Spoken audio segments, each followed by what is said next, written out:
Amina was 16 and full of hope. She lived in a small house at the edge of Njoro, a quiet town surrounded by dusty roads and green fields. Her father worked as a tailor, stitching clothes in the small market, while her mother sold fruits and vegetables to support the family.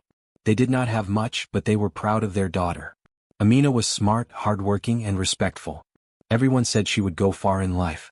Every morning, Amina woke up early, helped her mother fetch water, and then walked to school with her books hugged close to her chest. She loved learning, especially science.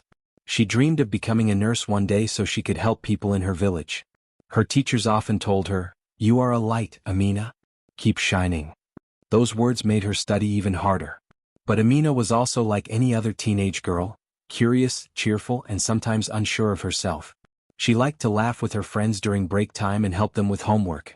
It was during one of those school days that she noticed Tund. He was in her class, tall and always smiling, the kind of boy who made everyone laugh. He played football and was popular with both students and teachers. At first, Amina didn't pay much attention to him. She was too focused on her studies. But one afternoon after school, Tund helped her pick up her books when they fell. "You're always carrying so many," he said with a grin. She smiled shyly. From that small moment, a friendship began. They started talking after classes, walking home together, and sharing stories about their families and dreams. Tund told her he wanted to be an engineer one day. "I will build a big house," he said proudly, "and I will invite you to visit." Amina laughed. "I'll come if you still remember me by then."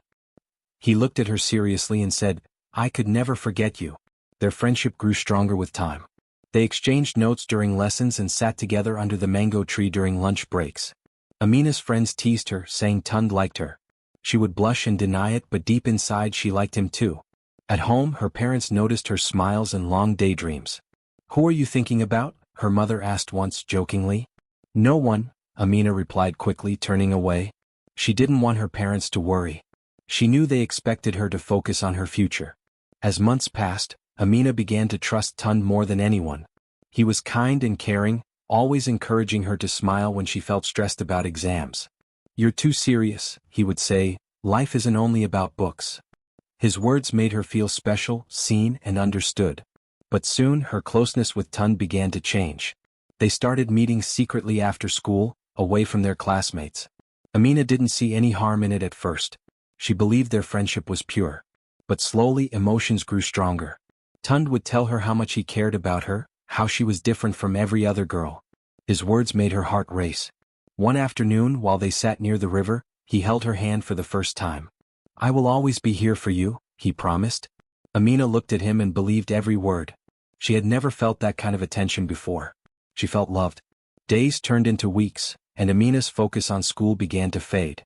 She still attended classes, but her mind often wandered. She thought about Tund's laughter, his words, his eyes. When he was absent, she felt lonely. When he was near, she felt happy. Then one morning, Amina woke up feeling sick.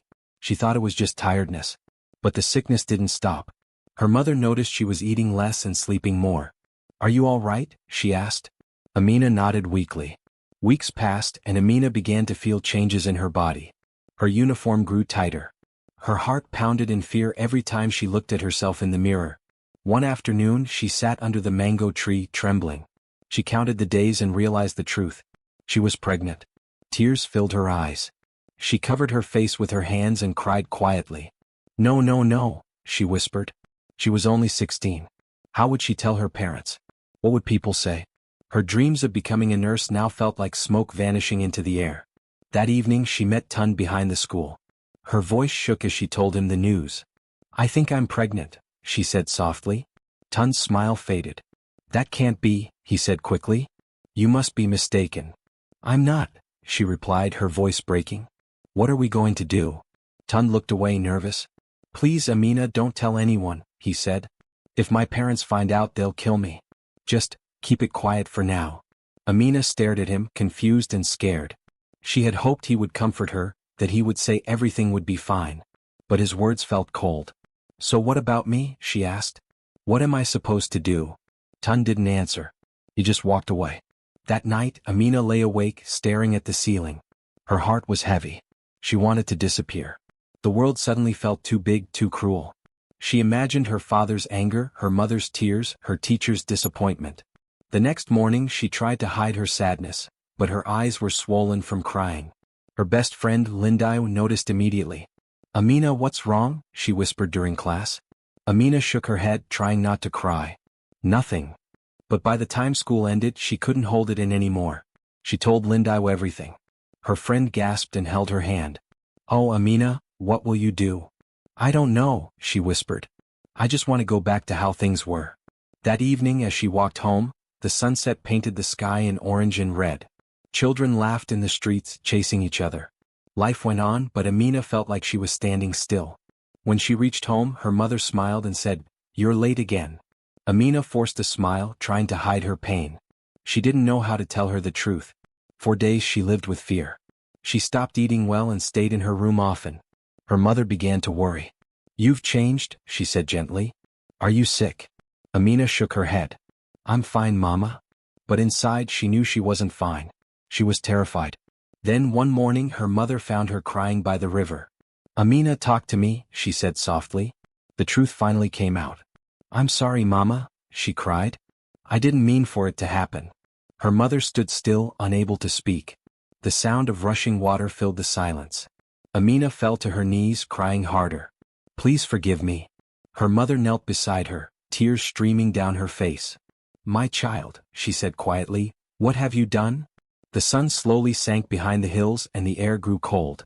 In that moment, both mother and daughter held each other tightly, knowing life had just changed forever. Amina's heart was heavy, but somewhere deep inside, a tiny spark of hope still lived. She didn't know how, but she promised herself that one day she would rise again.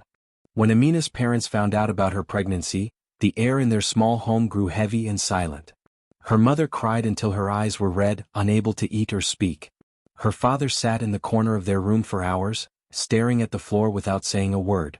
The sound of their disappointment hurt more than any shouting ever could. Amina wished she could disappear, wished she could wake up and find that everything had only been a dream. For 2 days no one spoke to her. The house that was once full of laughter now felt like a cold, empty place. Her mother would cook in silence and her father would leave early for the market, avoiding her eyes. When Amina tried to talk, her voice broke. "I'm sorry," she whispered one evening, tears running down her face. Her father looked at her for a long time but said nothing. He just turned and walked away. By the 3rd day the news had spread through Njoro. People in the neighborhood began to whisper whenever she passed by. Some women shook their heads, saying, "What a shame. Such a bright girl now ruined." Others whispered to their children, "Stay away from her." Amina could feel their eyes on her, judging her.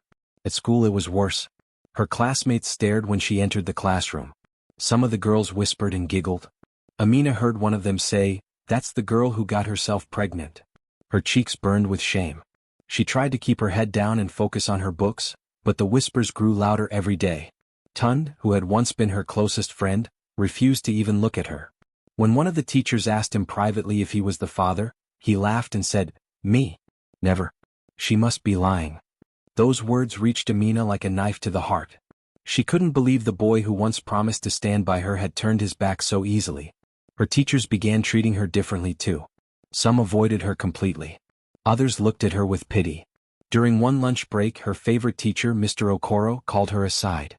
"Amina," he said gently, "the principal wants you to stay home for a while. The parents of other students are complaining. They say your presence is a bad example."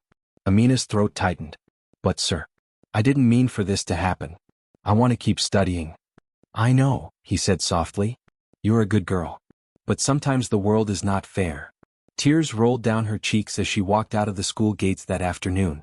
She could hear the children laughing in the playground behind her, but to her the sound felt far away.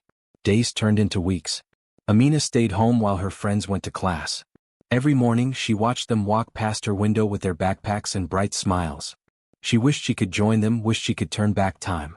Her books sat untouched on her desk, gathering dust. Every time she opened one, her heart ached. Her mother slowly began to speak to her again, though the pain in her eyes never left. "You must eat, my child," she said one evening, placing a small bowl of soup before her. "You must stay strong." Amina nodded and took a few bites. She could feel her mother's quiet love even through her sadness. Her father, however, still kept his distance. Sometimes Amina heard him sigh at night, whispering to himself. The loneliness was hard to bear. Amina stopped going outside, afraid of the gossip. Children who used to wave at her now ran away, repeating cruel words they had heard from adults. Every sound in the village seemed to remind her of how much her life had changed. One night, she sat by the window watching the moon rise above the trees. She placed a hand on her stomach and whispered, "I don't know how I'll do this, but I'll try." Her tears glistened in the moonlight. She missed the girl she used to be, the one who smiled easily, who dreamed of hospitals and white uniforms, who believed life was fair. Her best friend, Linda, visited one afternoon. She brought food and a small notebook wrapped in paper. "I thought you might want to write your thoughts," she said. Amina's eyes filled with tears. "Everyone else avoids me. Why do you still come?" "Because you're still my friend," Linda said softly. "You made a mistake, but that doesn't mean your life is over." Those words stayed with Amina long after Linda left. That night, she opened the notebook and began to write. She wrote about her fears, her regrets, and her hopes. She wrote about the shame she felt and how she missed school. And as she wrote, something inside her began to heal, just a little. Still, every day was hard. Her mother tried to encourage her. "God has a plan for everyone," she said one morning. "Maybe this pain will teach you strength." But Amina wasn't sure she believed it. She spent hours staring at her books, tracing the pages with her fingers, wondering if she would ever hold them in a classroom again. Sometimes she walked to the edge of the schoolyard when no one was around, just to look at the walls that once felt like home. One afternoon, as she stood there quietly, she saw Tun playing football with his friends. They laughed as if nothing had ever happened. Amina turned away quickly, her eyes burning with tears. For the first time, she realized she couldn't depend on him or anyone else to save her. She had to find her own strength. At home, her belly began to grow, and her mother started making baby clothes out of old fabric. They would sit together sewing in silence. Her mother rarely smiled, but she didn't scold anymore either. It was as if love had quietly returned between them, even through the pain. As the months passed, Amina began to accept what was happening. Sometimes she talked to her unborn child softly, saying, "You didn't ask for this and neither did I. But we will survive." Still, the nights were the hardest. When the world grew quiet, she often lay awake crying into her pillow so her mother wouldn't hear. She missed her old life, the laughter, her friends, her dreams. It all seemed so far away now.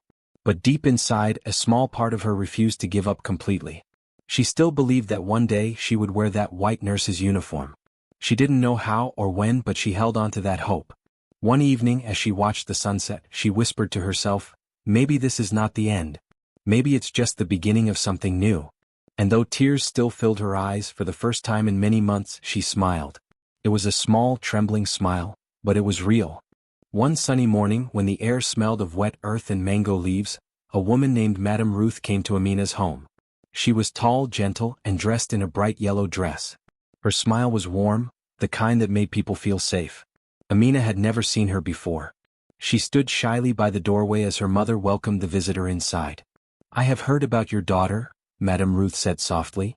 "I run a women's center in the next town. We help young mothers who wish to continue their education. Amina is still young, her life is not over. She can still rise." Her words surprised Amina. For months, she had believed her dreams were gone forever. She looked up, her eyes full of doubt. "But everyone in the village says I have brought shame to my family," she whispered. Madame Ruth reached out and touched her hand gently. "Shame only stays when you stop moving forward," she said. "You made a mistake, but that does not define who you are. You are still bright, and your future is still waiting for you." Amina felt something stir inside her, a small spark she thought had died long ago. For the first time in many months, she allowed herself to imagine a different tomorrow. Her mother, who had been sitting quietly, looked at Madame Ruth with tears in her eyes. "Do you really think she can go back to school?" "Yes," Madame Ruth replied. "It will not be easy, but she can learn again. We have evening classes for young mothers. And we help with childcare once the baby comes." That evening, Amina sat by her window long after Madame Ruth left. The sky was painted with orange and pink and the air was cool. She placed a hand on her growing belly and whispered, "Maybe we can have a better life after all." Her father did not say much, but the next morning he gave Amina a small notebook and a pencil. "For your studies," he said quietly. His voice was rough, but his eyes were kind. It was his way of saying he believed in her again. Amina hugged the notebook tightly. It felt like holding a piece of her old life. A week later, she joined Madame Ruth's evening classes. The center was small, with cracked walls and wooden benches, but it was full of women, some older, some younger, all learning to begin again. Madame Ruth taught them English and math, but she also taught them courage. Your past is not your prison, she often said. It is your lesson. At first, Amina was shy. She sat in the back and barely spoke. Some women whispered when they saw her belly. Others smiled kindly. But as the days passed, Amina grew braver. She began to answer questions, share ideas, and even help others with reading. Each night, when she walked home, her heart felt lighter. Still, it wasn't easy. Some villagers continued to gossip. When she walked through the market, she could hear them whisper. Look at her, one woman said. She still goes to school as if nothing happened. Amina tried to ignore them, but their words cut deep. One afternoon, as she passed a group of schoolchildren, a boy shouted, "There goes the girl who couldn't wait to be a mother." The others laughed. Amina kept walking, her eyes fixed ahead. When she reached home, she cried silently. But later that night, she looked in the mirror and whispered to herself, "I will make you proud," as she rubbed her belly gently. Her mother noticed her strength growing and began to smile more often. Sometimes they would sit together sewing baby clothes, talking quietly about the future. Her father even began to eat dinner with them again. The family, once broken, slowly began to heal. Madame Ruth visited often. She would sit under the mango tree with Amina and ask about her studies. "You are improving," she would say with pride. "You remind me of myself when I was your age. I too made mistakes, but I learned to rise." Amina listened carefully every time. Madame Ruth's words were like medicine to her heart. "Do you think I can still become a nurse one day?" Amina asked one evening. Madame Ruth smiled. "Yes, my dear. A nurse's heart is made of compassion and strength. You already have both." From that day, Amina studied harder. Every evening after her chores, she sat at her small desk, reading by the light of a kerosene lamp. Her belly had grown large, but she refused to slow down. "I will not let my child grow up seeing me give up," she told herself. Sometimes when the baby kicked, she smiled and whispered, "We are studying together." Her mother would laugh softly and say, "You talk to that baby more than to me." And for the first time in many months, laughter returned to their home. The weeks turned into months. Amina's handwriting grew neater, her voice stronger. She even helped Madame Ruth teach new students who came to the center. When Madame Ruth praised her in front of everyone, saying, "Amina is proof that no mistake can end your journey," Amina felt tears of joy in her eyes. One evening, a few of the young women at the center gathered around her. "You give us hope," one said. "If you can do it, so can we." Amina smiled shyly. "We all can," she said. "We just need to believe that our stories are not over." At home, she began to dream again. She would sit by the window, holding her notebook, imagining herself in a white nurse's uniform, helping people, saving lives. It no longer felt impossible. But not everyone was kind. Some still reminded her of her past whenever she passed by. Yet each time, Amina stood taller. She had learned to let their words fall away like rain on stone. As her due date grew closer, she still attended class. Her teachers worried she might go into labor during lessons, but Amina laughed. "If the baby decides to come during class, it will mean even my child wants to learn," she said. Everyone laughed with her. Madame Ruth often told her, "You are stronger than you know, Amina. Your courage is your greatest gift." And Amina believed her. Though the road was hard, she had found new strength inside herself, the kind that came from pain, hope, and love. She no longer saw herself as the girl who made a mistake, but as a young woman building her future, one small step at a time. Sometimes, when the evening breeze blew through the window, she would sit with her hands on her belly and whisper softly, "You and I will rise together." And under the same mango tree where she once read her schoolbooks, she now dreamed again, not just for herself but for the life growing within her. When Amina gave birth, the morning sun was bright and gentle. The birds outside sang softly, and the scent of rain still lingered in the air. She held her baby girl in her arms, tears filling her eyes. The child's tiny fingers wrapped around hers, and in that moment, Amina forgot all her pain. She named her Zara, which means flower, because she believed something beautiful had grown out of her darkest days. Life after Zara's birth was not easy. Amina was only 16, yet she had to act like an adult. Every morning, she woke before sunrise to help her mother prepare fruits for the market. She would strap baby Zara to her back with a faded cloth and walk to the town square with baskets full of mangoes and oranges. The days were long and hot, and her hands often ached from carrying heavy loads. But when she looked down at Zara's tiny face, she found the strength to keep going. At night, when the world grew quiet, Amina studied. She would light the old kerosene lamp, open her notebooks and read while Zara slept beside her. Sometimes her eyes grew heavy but she refused to stop. "One more page," she would whisper to herself. She dreamed of becoming a nurse and no amount of hardship could erase that dream. Her mother often watched her with pride. "You are stronger than I ever was at your age," she told Amina one night. Amina smiled weakly. "I have to be strong, Mama," she said. "Zara needs me to be."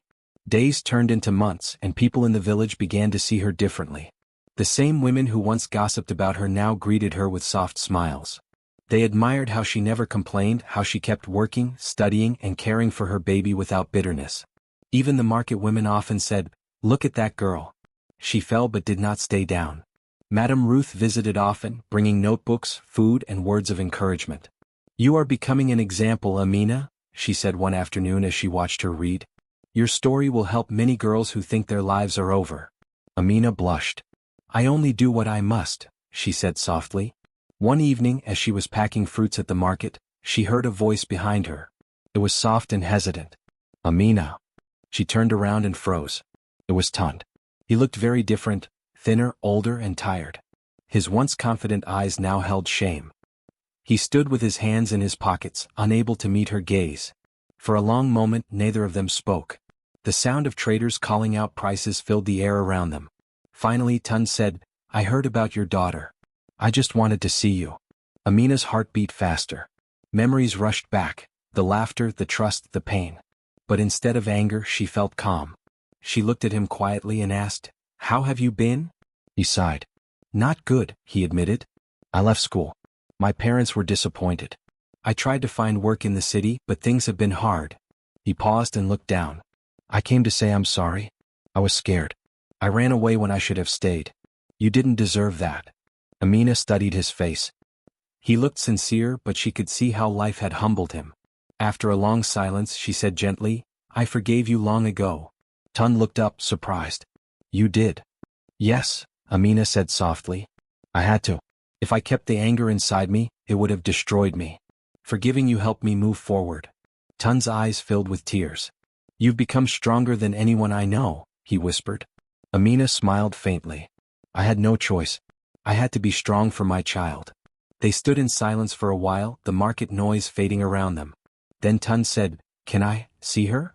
Amina nodded. "She's at home with my mother. Her name is Zara. She's beautiful and smart." Tund smiled sadly. "Like her mother." Amina didn't reply. She picked up her basket and said, "I wish you well, Tund. I hope you find your way again." As she walked away her steps felt lighter. For the first time she truly felt free, free from the pain of the past, free from judgment, free from shame. She had faced her fears and come out stronger. That night she held Zara close as the baby slept. The little girl's soft breathing warmed her heart. "We are okay now," Amina whispered. "We have come far and we will go even farther." Zara stirred and Amina smiled, touching her tiny hand. The moonlight streamed through the window, lighting the room in a silver glow. Amina looked at her books stacked beside the bed. She thought of the classes she would attend next week and the dream she still held close. Her mother peeked into the room and smiled. "You've grown into a fine young woman," she said softly. "I'm proud of you." Amina's eyes filled with tears. "Thank you, Mama. I couldn't have done it without you." Her mother nodded and went back to her room. Amina turned off the lamp and lay beside Zara, staring at the ceiling. She thought about everything she had been through, the pain, the gossip, the nights of crying, and realized that all of it had made her stronger. She had lost friends, faced shame, and raised a child while chasing her dream. But through it all she had learned something powerful, that even when life broke her down she could rebuild herself. Weeks later, when she returned to the Women's Center, Madame Ruth asked her to speak to a group of new young mothers. Amina stood in front of them, her voice calm and steady. "Your past does not define you," she said. "It only teaches you how strong you can be. If I can rise again, so can you." The women clapped softly and some wiped their tears. Amina smiled shyly, holding Zara in her arms. From that day she became known in the village not as the girl who was shamed, but as the young woman who refused to give up. People often greeted her respectfully, saying, "There goes Amina, the strong one." Every morning as the sun rose over Njoro, Amina would walk to the market with Zara on her back, her head held high. She no longer feared the whispers or the looks. She had found peace within herself. She was no longer the frightened girl who once hid from the world. She had become a woman, wise, patient, and brave. And as the wind rustled through the mango trees, Amina smiled, whispering softly, "I am still rising." Years passed and the town of Njoro changed in many ways. The dusty roads were now filled with new shops, and children's laughter could be heard in every corner. But among all those changes, one story still lived in the hearts of the people. The story of Amina, the girl who had once been broken by shame but rose higher than anyone ever imagined. A bright morning came when the whole town gathered at the community hall. The air buzzed with excitement, and everyone seemed eager to see the young woman they now called the Pride of Njoro. Mothers, fathers, students, and even elders came together, filling every chair.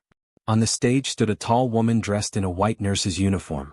Her face glowed with confidence and peace. It was Amina. She held her little daughter Zara's hand as they walked to the microphone. The hall went silent. For a moment, Amina just looked around the room. She saw faces she knew, people who had once whispered behind her back, laughed at her, or crossed the street when they saw her coming. But now, those same faces were full of admiration and respect. Amina took a deep breath, then smiled warmly. "Life gave me pain," she said softly, her voice carrying across the hall, "but I used it to build my strength." The crowd clapped, but she raised her hand gently to continue. "There was a time when I thought my life was over. I made a mistake and the world turned its back on me. I cried, I hid, and I felt small. But one day, I decided that my story would not end in tears." Her eyes drifted to Zara, who smiled up at her proudly. "This little girl gave me a reason to keep going," Amina continued. "I studied with her beside me. I sold fruits in the market, worked at night, and walked long distances to attend classes. And today I stand before you as a nurse." The hall erupted in cheers. Some women wiped tears from their eyes. Men nodded with pride. Even the elders, who rarely praised young people, smiled and murmured blessings. Amina waited for the noise to fade before she spoke again. "I did not rise alone," she said. "My mother believed in me when the world didn't. Madame Ruth guided me when I was lost. And I forgave those who hurt me, not because they asked but because I needed peace." In the front row, Madame Ruth sat watching her former student with tears of joy in her eyes. She whispered to herself, "I knew she would make it." Amina continued, her tone gentle but strong. "To every young girl who thinks one mistake has ended her future, listen to me, your story is not over. One mistake cannot destroy your future. Only giving up can." The hall fell silent again, her words sinking deep into every heart. Even the young students sitting on the floor listened closely, their eyes wide with hope. After her speech, people came forward to congratulate her. Some offered hugs, others took photos with her.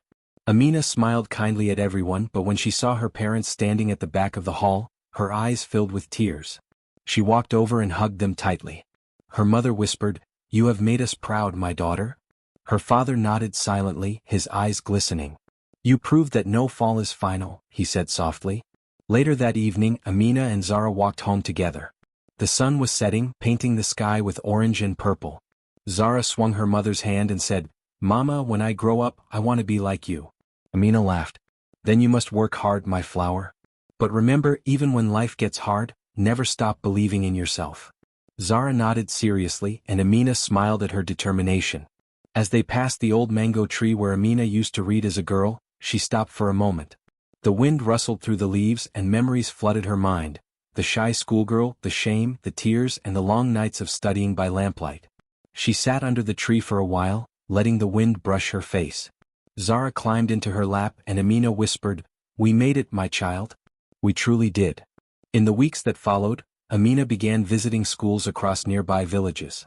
She spoke to students, especially young girls, about courage and second chances. Each time she told her story, the rooms filled with quiet tears and hopeful smiles. "I was 16 when I thought my life had ended," she would tell them. "But now I stand as proof that your life can begin again. Pain can teach you strength if you don't let it break you." Her voice was calm, her eyes bright. She never used big words or complicated ideas. She spoke in the same simple, warm way she had always spoken, from the heart. At the end of every speech she would say the same words, "One mistake cannot destroy your future, only giving up can." And every time she said them, people would stand and clap, not out of pity but out of respect. Soon Amina's story spread far beyond Joro. Other villages invited her to speak. Newspapers wrote about her. Students began writing her letters, telling her how her story gave them courage. Some young mothers came to her for advice, and she helped them find their strength again, just as Madame Ruth had once helped her. Amina never let fame change her. She still lived simply with her parents and Zara in their small home. Every morning she put on her nurse's uniform and went to the clinic, where she cared for sick children and mothers. Her gentle voice and kind smile made patients feel safe. One afternoon after finishing her shift, she walked home with tired feet but a happy heart. She saw Zara playing with friends in the street, laughing freely. Amina paused and watched her daughter for a moment, smiling. She remembered the fear she had once felt when she first discovered she was pregnant. That fear was gone now, replaced by pride and peace. When she reached home, her mother was cooking supper. "Long day?" her mother asked. Amina nodded. "A good day," she said. "Every day I help someone, I feel thankful." That night, after Zara fell asleep, Amina stood by the window looking at the stars. The night breeze carried the sounds of crickets and laughter from the nearby houses. She whispered softly to herself, "Thank you, God, for giving me strength when I thought I had none." The moonlight shone on her nursing certificate hanging on the wall. It was not just a paper to her, it was a reminder that even broken dreams can grow again. And as she closed her eyes, she felt peace fill her heart, the kind of peace that only comes from forgiving, fighting, and believing again. In the town of Njoro, people often told her story to their children. They would say, "Remember Amina, the girl who turned her pain into purpose." And every time the wind blew through the mango trees, it carried her name softly through the town, a reminder that no matter how hard life becomes, there is always a way to rise again.